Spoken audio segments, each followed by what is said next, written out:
Try to look at me. Okay. Okay, try only, yeah?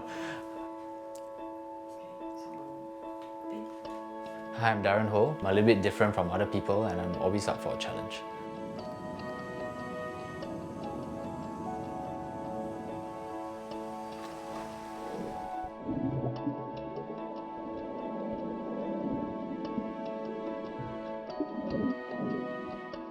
I did the whole normal education route. I went to primary school, I went to a normal mainstream secondary school, went to junior college, went to college, went to university, went on to get my master's. But at the back of my mind, I kind of knew that something was a little bit off. When people talk to me, I tend to lose focus very fast. I fidget a lot. Or sometimes midway through conversation, I can just walk off. People with autism have heightened senses and the sounds are quite deafening. It's really loud. You imagine going on your earphones and pushing up to max volume all the time. It's just booming in your head. That's how I feel on a daily basis. So I was at the food court and there's a lot of chatter, a lot of noise, it's very loud. I kind of lost it, you know. I went on meltdown mode. I don't really remember what I did, but I must have created quite a ruckus because people were staring at me and they were like giving me the strange look. And that was when I figured that I should get this sorted out or see someone who can help me before it gets any worse. Hello. Hey, hi. So the teacher did call us once that he's like to go around disturbing his friends and he get very angry easily, and I was very worried that he may end up beating somebody. And all this we do not understand is because of what he had. And the teacher also didn't even mention to us about all this autism and all this.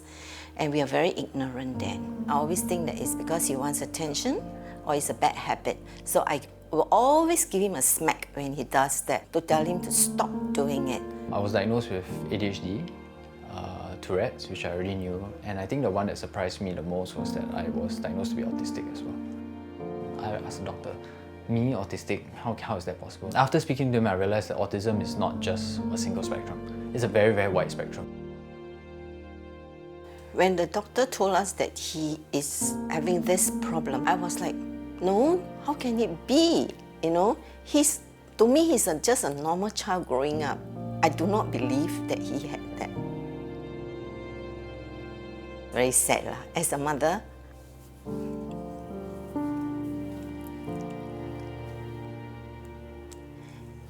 it's just like saying, why of all people, my son? Back then, all the way in 2012, I used to be 150 kilos.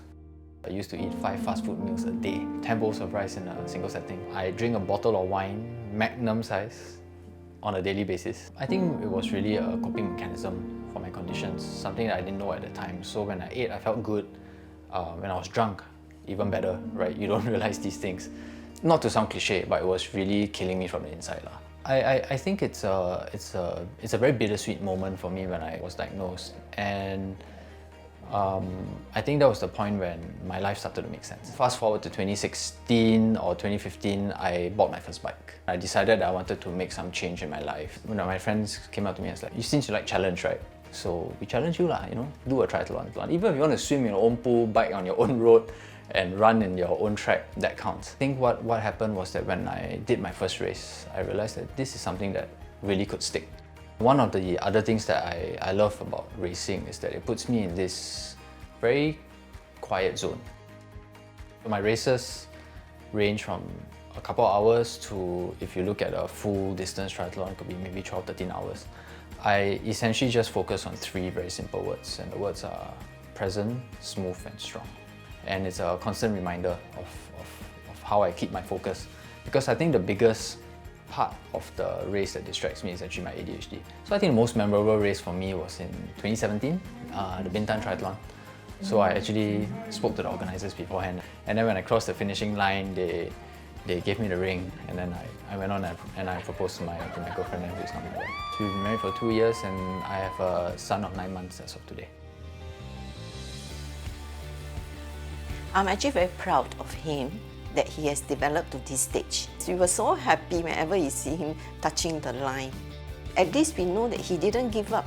That shows that he can fight on with his life. Even now when he's full of anger, he will always tell me about it. But he said, Mom, don't worry. I know how to control myself. I might be different from others. In fact, it took me 35 years to realize I'm different from others. I coined this term onward, right, which means moving forward. No matter how hard it gets, no matter how difficult it is, just keep moving forward. It's better to take one small step than one gigantic leap and never move again.